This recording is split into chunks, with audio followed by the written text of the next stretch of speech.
கோடான கோடி அருட்கொடைகளினுடைய மொத்த உருவம் தான் மனிதன்.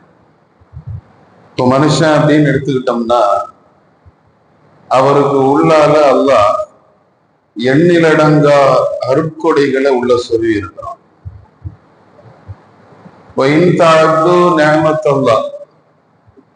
அல்லாஹ்வினுடைய ஒரு அருட்கொடையை நீங்கள் கணக்கிட்டால் அதை எண்ணி பார்த்தா லா துஹ்ஸூஹா உங்களால எண்ண முடியாதுங்கிறான்.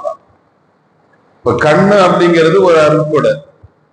அந்த கண்ணுக்கு உள்ளால இருக்கக்கூடிய உள்ளார்ந்த ஆற்றல்கள் அருட்கொடைகள் அதுல என்னென்ன இருக்குது, எத்தனை நரம்பு இருக்குது, எந்தெந்த நரம்புக்கு என்னென்ன வேலை, எந்த நரம்புல கோளாறு வந்தா கிட்ட பார்வை தூர பார்வை பிரச்சனை வருது அப்படின்னு ஒரு மனிதர் ஒரு கண் என்கிற அருட்கொடையை எடுத்து வைத்து அவர் ஆய்வு செய்தால் அவருடைய ஆய்வுல அவர் தோற்று போவார்னு அல்லாஹ் சொன்னார்.